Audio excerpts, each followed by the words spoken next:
You are listening to The Alex Way.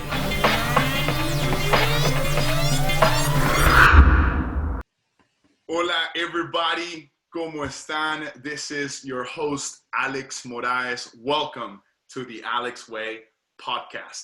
This is a podcast in which we interview soccer professionals, coaches, players, fanatics, and we discuss passion, dedication, leadership within the soccer world.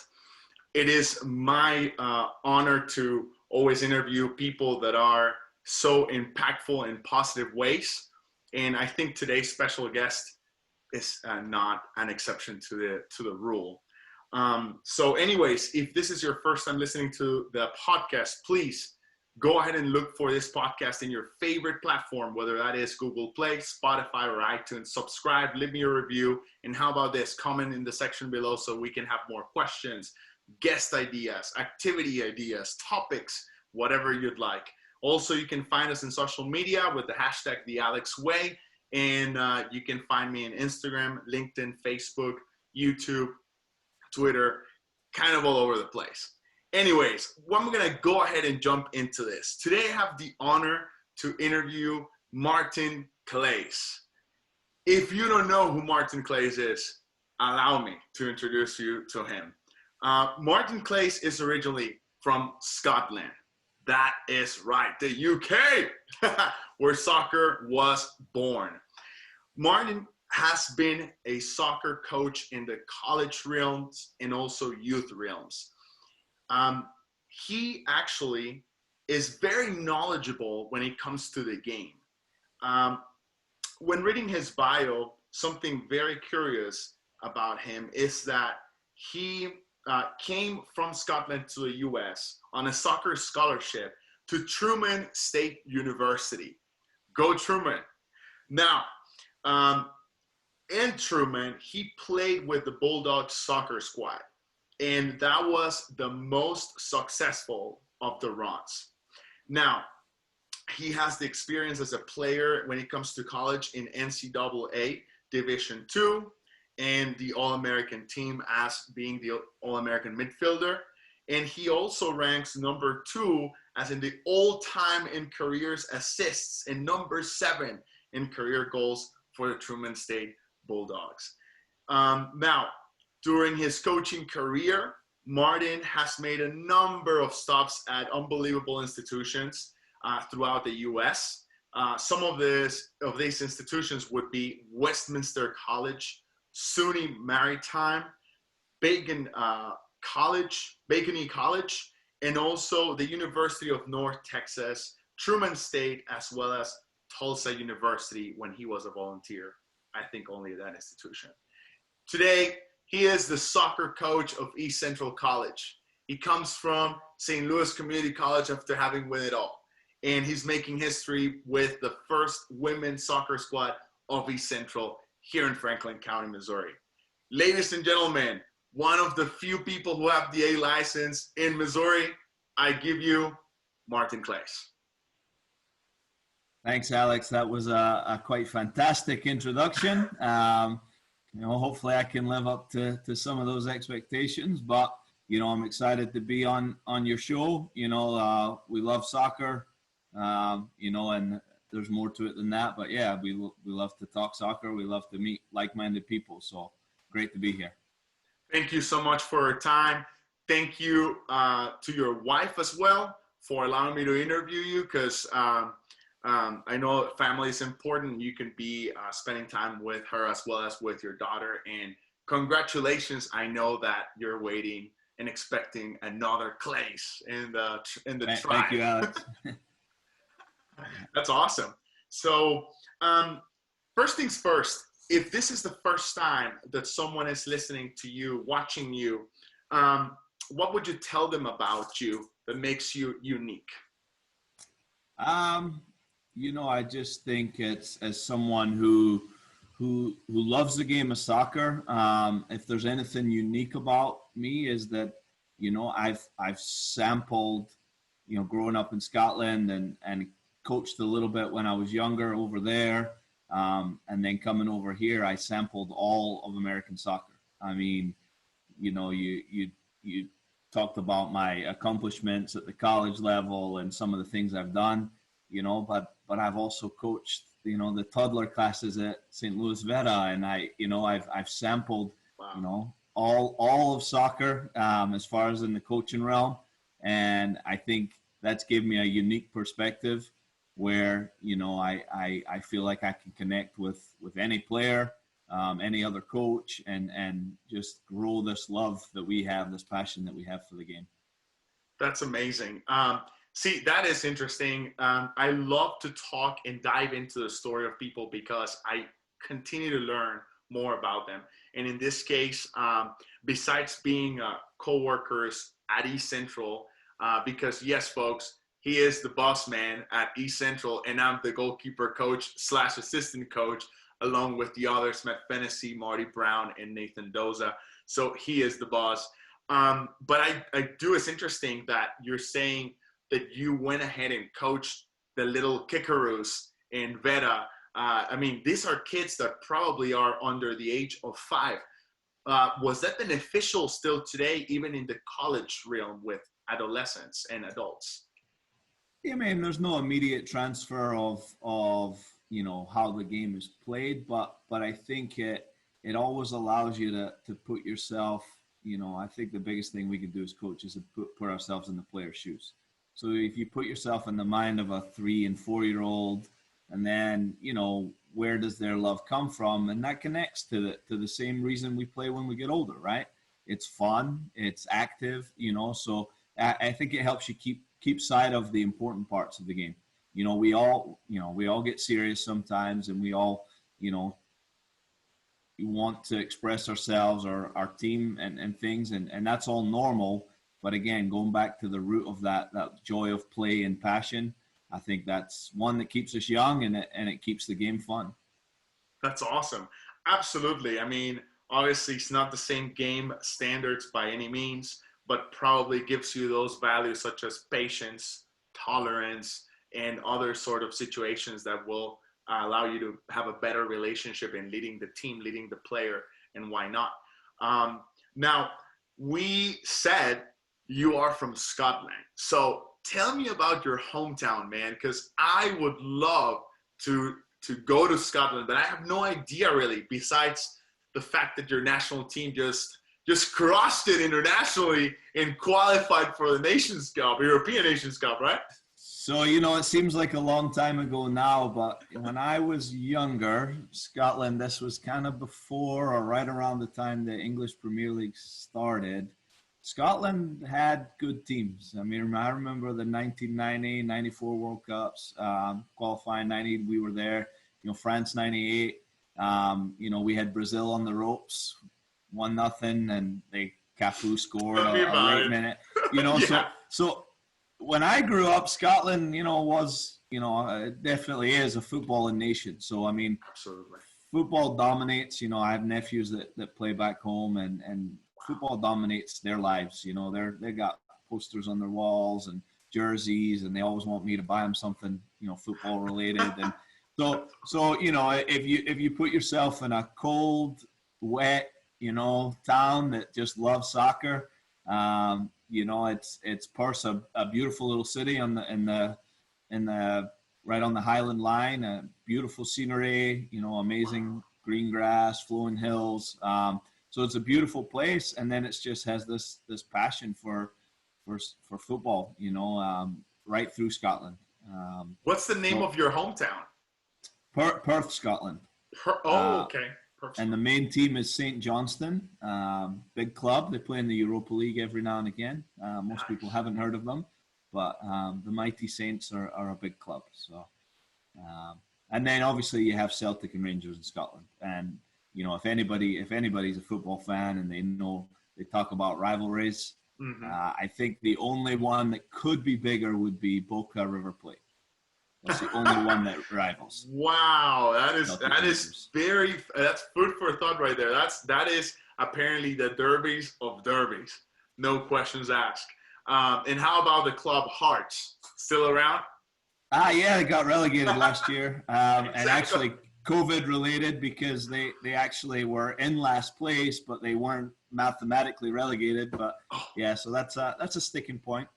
But yeah, That is so sucky. What is it? I used to live by their stadium actually. So no way. And yeah. I guess you grew up going to the stadium and seeing them play as well. I mean, obviously. Yeah. So I grew up next to St. Johnstone Stadium, just in within 5-minute walk, and then I studied in Edinburgh University, and I lived down the road from Tynecastle, which is Hearts Stadium. So. Wow. Now, do you still have your immediate family is there with you? Obviously, you're a married man, you have your kid and you're expecting, but your parents, are they still living? Are they in Scotland? Do you have a lot of family there in Scotland? Yeah, I mean, it's my mother and my sister. So they're there. My sister has a young boy. He's a budding football player. And then my mom's actually a twin, so we're really close with my cousin and her 2 sons. So that's my immediate family. My mom's one of 7, so I have aunts and uncles. But everyone, wow, for the most part, is in Scotland, or some of my aunts are in England. But yeah, everyone's there. Because you come from a big family, do you see yourself having a lot of kids? Oh no, I'm getting too old to have a lot. I got number 2 on the way, and I'm getting to 40 quickly, so I don't know about anymore. Guys, I was gonna tell you guys, if you Google a picture of this gentleman, he's not that old. Okay, come on, he's not even close. I mean, he's getting close to 40, but come on, he doesn't even look 30, 37, correct? Right now. 37 years. 37. Young. There it is. Yep. Okay, so that is interesting. Now, giving us more perspective, we're both internationals who left their home countries and arrived in the U.S.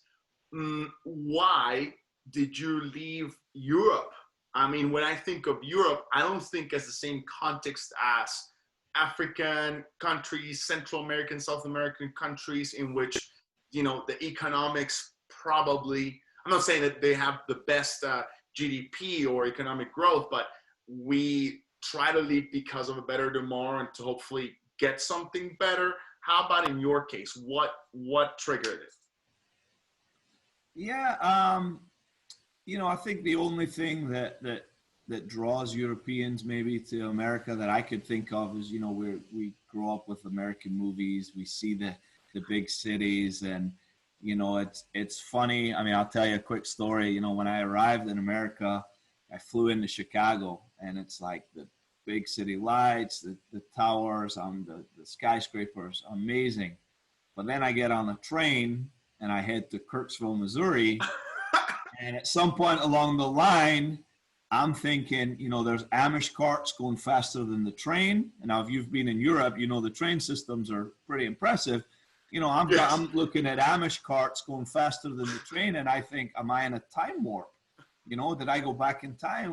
What happened? So we're drawn to the big lights, I guess, maybe. But it was also a path that had been blazed before. I had a neighbor growing up who's now the coach at Northern Illinois University. He'd played at Truman, and he kind of blazed that trail. And then I actually brought another player, Jonathan Brown, who is living in Kansas City, just now coaching. I mean, he kind of jumped on that trail as well. So, it was blazed for us. And it was just an opportunity, an opportunity to keep playing, an opportunity to use soccer as a vehicle to try something new in life, That is exciting. I mean, it is exciting, especially admirable, I would say, when you decide to because it's one thing to, okay, let's go to college and why not? But it's a totally different story when you leave the known for the unknown and you go to another country that in your case, it's not even in the same continent as it was for me, but it was overseas, leaving your mom, your sister behind. I mean, did you experience any sort of culture shock despite the fact that you speak the English language, Martin? Yeah, there was definitely a culture change. Socially was a little different. I will say, I mean, I guess it sounds pretty obvious, but Americans are drawn to the Scottish and the British and the Irish, you know, that this idea, when I got to Kirksville, they have the Highland Games, and they have families that know more about their Scottish heritage than I know about my Scottish heritage. Oh, wow. So I think that makes obviously the connection easier. And then, I give a lot of credit to students who come and don't, I had a team, so, it took a couple of weeks, but once I'm on a team, the guys, how guys are in the locker room, we're joking around, we're making friends. Fun. I do have a lot of respect, because I was friends with other international students in college that weren't athletes, so they didn't have an immediate kind of group of friends. So I think it's, in some ways, soccer again just makes those inroads so much easier. The first Thanksgiving with a family in St. Louis that looked after me the whole time I was here, we're still close. Wow. Those things, again, through soccer made the experience amazing, Amazing what soccer, the power of football, right, around the world. Such a prominent sport around the globe that it opens doors. And especially for those of us who have experienced what it's like to not only coach, but also be in the cleats or the feet or the shoes of those players in the locker room, that truly serves its purpose. And I'm glad that you made a way to become a part of that community, because it, as you said, is very difficult. So I'm really glad the transition went fine, and a shout out to that family that it seems to me sounds like some sort of like a host, not really, right, because you came to college, but kind of like that host or spiritual caring family for you, No, it was a teammate, and his family. I still go to their Thanksgivings. We talk. I'm friends with the whole family. I'm friends with their kid. The kids are all grown up now. I'm going to college, and wow. It is. It's something that Crazy. there is a perception of Americans being kind of brash and cold, but from being here, it's actually the opposite. They're actually very warm and welcoming and giving people. So. Absolutely, especially in the heart of America, the Midwest, and yeah. you came to the Midwest, so this is where through reading I realized this is where you see those strong conservative American values, which is all about embracing each other and why not, and you see some country folks, but they're very open, as you said. It's not, of course, it's not what you expect at first. Now. Let me ask you this. You went to the university in Scotland. So does this mean you came here to study a master's right after? No, I only attended university in Scotland for 1 year. Okay. So it was a case of about halfway through the year of my studies, I knew I was coming out here. Nice. So I continued similar studies. Right. I was in sports science, so I continued similar studies. But Absolutely. But the goal was to get back playing, the opportunity to play every day, because if you're not a top level pro in Europe, you're not playing every day, and this was a backdoor opportunity maybe to get into the game. And tell me about your playing experience in Scotland.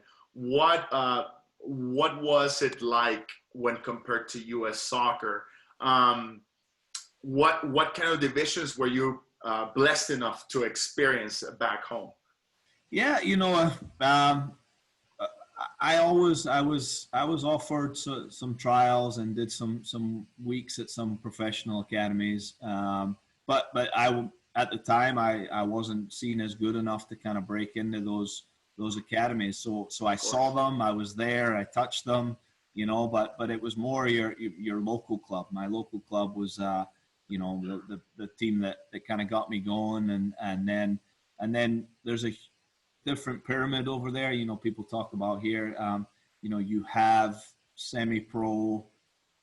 We call it juniors in Scotland. It's called non-league in England. So actually, I was a little bit of a late developer, but around 15 or 16, the men's teams started kind of looking at me like, hey, if the academies aren't looking at this kid, So then I started playing men's football with people who I wasn't getting paid, but they were getting paid, and ex-pros, guys in their late 30s that are ex-pros. And I mean, from a learning experience, when you talk about, you know, when I was 15, 16, 17 playing against men, I grew up so much. And ever since I've been in America, I've kind of saw that as the missing link, which I think some of the MLS teams are starting to do now. But man, 15 playing against a 35-year-old who doesn't want you to make him look bad because you've got young legs and you're fresh and you can run and you got skills. You learn a lot because that 35-year-old's not going to let you have fun. You know, and some of those lessons, and I again, staying in that age pure model all the way through up 18, you just don't have those experiences. You're always with kids your own age. So that was the biggest one for me. And actually, you know, before I came over here, I started getting a little bit more looks from, you know, second and third division Scottish teams. And, you know, but I was like, you know, I could try that, or I could try America. And I felt like the sunshine and something new was just as important. You know? That's great. No, I mean, that makes total sense. The same situation happened with me that I don't see much occurring now here in the U.S. per se. It is, but it's just at lower scales. But playing up is nothing to really have a major concern about. So that exposes you to different experiences, to folks who work professional, semi-professional, who are retired, and why not? And it brings a different light to the game. They, I mean, the same situation. They don't want to be ridiculed by a young player, so they're gonna go harsh on you and even injure you if you're not careful enough. I mean, no kidding. But very interesting. Now, tell me what was your college soccer experience like? At all. I know you made the friendship connections quickly, but in terms of the game, did you say the coaching here is probably not as knowledgeable as back home? Is it more physical, or did you have a blessing to have a great coach? No, I actually had two great coaches in college. You know, it's an interesting one because I think there's certain nuance to the game that I think international players have, and I think American players are developing it, but it's you know, the coaching when I got here, I was Alf Bilbao, who was my head coach. We, you know, he already had built a good team, and we jumped into it, and you know, it was I did notice the American game was very physical from an athletic standpoint. Sure. But not physical from a nasty standpoint. So coming from Scotland, where it was physical, not because they were big and fast and strong, but because they were nasty. Oh. So then coming against big, fast, strong, you know, it was an adjustment. But I felt like it was one that, you know, I was ready for. The sheer athleticism of some of the players that I ran up against was kind of shocking. I mean, at times, wow. I mean, just guys that were, you know, multi-sport athletes, you know, guys played basketball and soccer, you know, 6'2", can dunk and stuff. And, you know, physically, we didn't see those players in Scotland. I mean, you know, they were, you know, in a different category, but, you know, it was a much higher standard than people probably understand. You know, when I went back and, you know, after the first year, I go home and, the Americans don't know anything about soccer. And no, you know, I never forget my Truman team went over to England and we played a non-league English side. Okay. What happened? I mean, with the first team they set us up with, the company set us up and, hey, we've got a game for you. It'll be a really good game. It's like a U18 team. And I'm like, I tell the guy, I'm from Scotland. We're going to murder this U18 team. I mean, it's 5-0 after 25 minutes. I'm like, dude, like these are men. Like we're 21, 22 years old. We're men, you know? So then he's scrambling on the call like, hey, can you bring your men's team? Because he was supposed to play another under 18s team. And then he's on the phone like, hey, can you bring your men's team? Because, you know, so we actually played a men's team and it was Sutton United who pop up in the FA Cup now and again. And, yeah, you know, I think It was 1-1 or 1-0. It was a really good battle. Not bad. You know, That's awesome. and they didn't like young American kids that could play. You know, they weren't really happy about it. But you know, again, his perception was, these are Division II American kids, Sure. and I'm like, whoa, wait a minute. You know, Right. the divisions isn't really a dividing of quality here. No. You know, I mean, there's Division II teams that are better than Division I teams and things like that. So see, that's the misconception that is managed, unfortunately. And I don't know who started this marketing campaign per se, but yeah, I'm glad that a college coach like you can actually tell our listeners and viewers that's not the case. You should never undermine, right? Junior college, for instance. No. I mean, it's you know, it's the levels are based on funding and divisions that the school are in, and you know, because there's a lot of kids out there with this mentality, D1 or Boston. Listen, you know, I played 4 or 5 D1 teams in my college career, and I never lost. I never lost a Division I team. You know, wow. And don't get me wrong, we saw some good players and some good ones, but you know, we were just we were equally as good. You know. That is impressive. That's a great thing to know, and what a record. I mean that's pretty admirable, pretty cool. We'll see who's the next person to break such record. Records are meant to be broken, right? So we'll see. Well, there's good. I mean, like I say, there's good junior college. There's good Division III. There's good Division II. There's good Division I. And listen, there is an elite Division I, which absolutely, that exists, and those guys, you know, are elite. But everyone else is pretty comparable in the U.S. soccer landscape. And compared to where we started the conversation on a world level, we're not that far off. You know, American college soccer is not a million miles off 4th or 5th division in Europe. You know, it's pretty close. That's very, very good to learn coming from someone from Europe like yourself. See, unless you talk to someone like you, then you don't know these things, and you continue to build a false perception or a false expectation.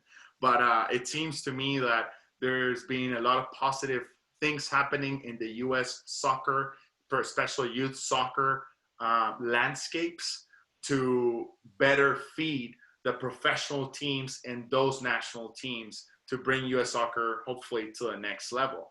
Now, let me ask you this. So how did you end up as a college coach? We know you've been in youth coach already, and you've even coached some younger folks, kiddos. But what happened, man? Like, was it the right place, the right time, or it took effort? Both. I mean, it does take some effort. I was lucky enough. I mean, I was finishing school when I ran out of eligibility. That's a nice way to put it. And you know, I was able to be the assistant coach, you know, and I had enough experience and you know, that I thought I could help the players that were, you know, 3 or 4 years younger than me. Absolutely. So I got a chance to taste it in college. You know, so I coached the men's team. I traveled with them. I basically became a graduate student assistant, however you want to phrase it.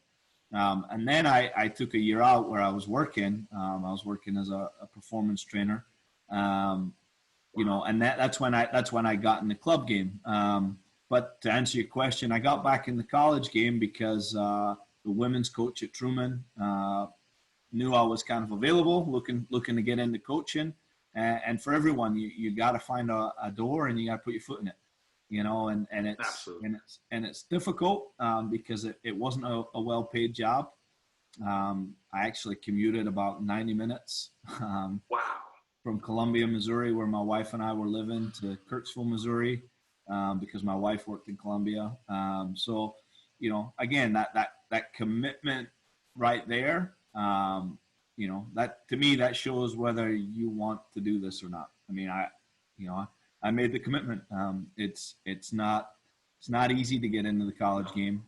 So I was lucky. I mean, I got my chance, and then from there it was, you know, I was started my licensing. I'm networking with people, and it's funny because it was the basketball coach at Truman that kind of made the connection for me to go to Westminster. Unbelievable. And that's outside of soccer, but that was the connection that allowed me to go to Westminster and take the next step, which was to become a head coach. So wow, networking so important in every industry across the board, particularly soccer. That's incredible. Now, we're almost done with the conversation.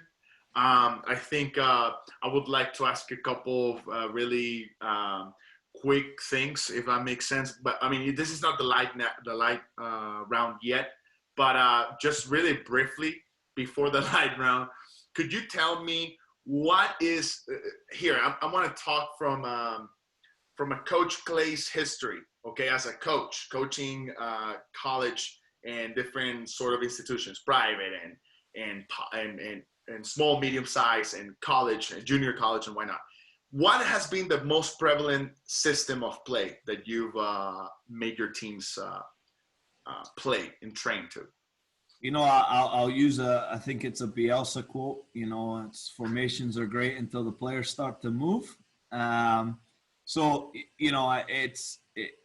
think if you're in the youth game, for me, it was about serving the players, right? So if most colleges are playing in a 4-3-3, or most colleges are playing with a flat back four, then it was best to teach them in that system, right? So I kind of put bigger goals for the youth development phase.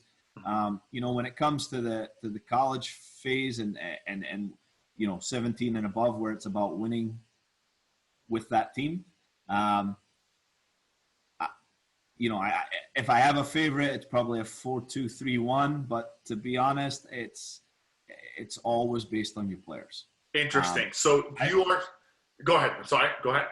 No, you're fine. I mean, I've played a 4-2-3-1 where one winger is a winger and the other winger is an inside defensive midfielder.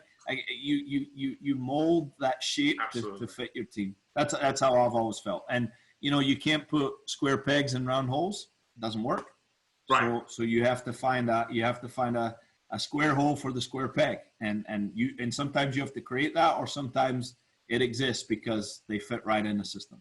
Right, because soccer is fluid. I mean, obviously, once the ball rolls, they all go with it, and we have to make sure we have the right knowledge to make sure that we train the different parts of the game to train how we want to see our players move in the different thirds, in the different channels, and what are we going to transition from a defensive standpoint information into an attacking play.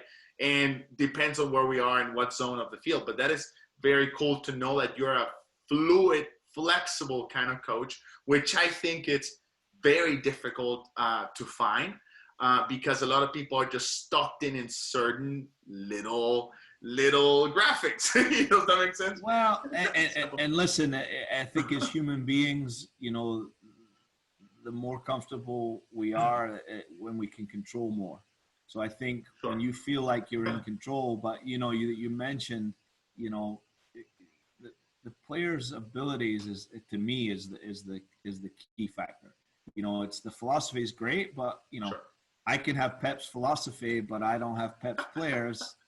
What are you gonna do? Yeah, I mean, so again, you have to, everything's connected in life and in soccer. Everything's connected. What your players are.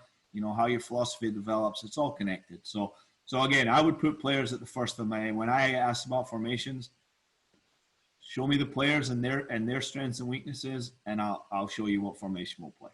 So absolutely. No, that's great. Okay, so let's go to a lightning round. I'm going to throw a couple words.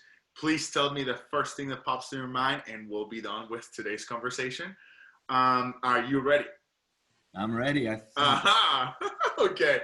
So, 3, 2, 1. Here we go. Lightning round.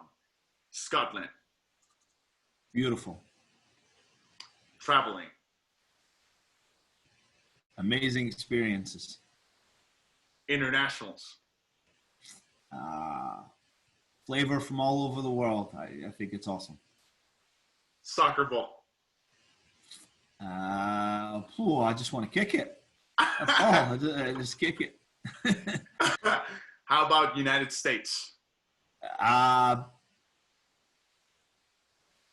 Opportunity. Yeah, I think opportunity is the first thing that comes to mind, and all the great people I've met here. Family? Love, passion, everything. Family is the root of everything. Favorite coach? Jose Mourinho. Ooh, yes. Favorite team?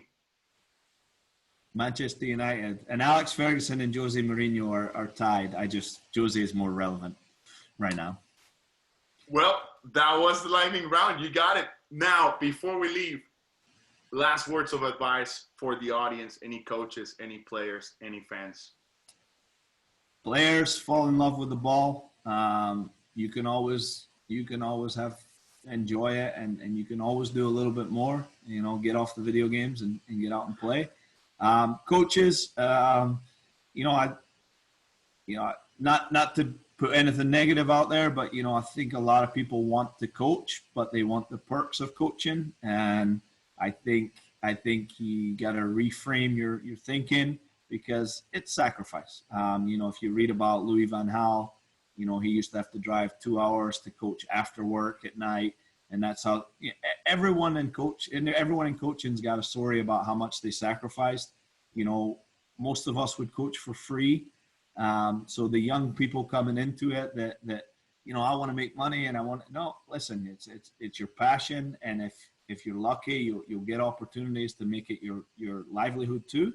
And when you get that, be blessed and roll with it. But yeah, just that's the biggest things. Be willing to sacrifice. Don't sacrifice too much though, because you still have family and friends, and you still have to find balance in your life. But when you're young, sacrifice. Put in the hours. There's nothing that can replace the hours on the field. Beautiful. Well, I want to say, in the name of all of our audience and viewers, thank you so much for your time, and I'll see you on the pitch so we can conquer next spring championship. But again, thank you. And everybody, if you want to get in touch with Coach Martin Claes, can they do so? Yeah. Get on the East Central website. My contact's there, so that's easy. ECC Soccer Coach is the Twitter handle. But yeah. And also Instagram, right? Yeah, I'm not so good on Instagram, but I'm learning. That's right. You got to evolve. You got to stay up with the time, so I'm evolving. But yeah, anybody feel free to reach out. I'm happy to help in any way we can. We're all part of this soccer community. So awesome. I'm going to leave your contact information in the description of the video as well as in the podcast. Again, thank you so much for your time. And could we have you sometime in the near future? Absolutely, anytime. Awesome. Well, thank you so much, boss. To everybody, thank you for tuning into the podcast, The Alex Way. And this was Martin Claes, an interview with the East Central College women's and men's team's head soccer coach. If you know of anybody who wants to be at East Central and who is looking for an opportunity, but they know how to play the game really nicely, check out everything in the description for his contact information. Look him up on Twitter and Instagram with that handle, ECC Coach, right? Soccer Coach? Soccer Coach, yep. There you go. And look for us, The Alex Way Podcast, hashtag The Alex Way in every social media. Like and share, subscribe, comment below. I'll see you some other time. Ciao. You've been listening to The Alex Way. We're all over the internet. Follow us on Facebook, Instagram, YouTube, and LinkedIn.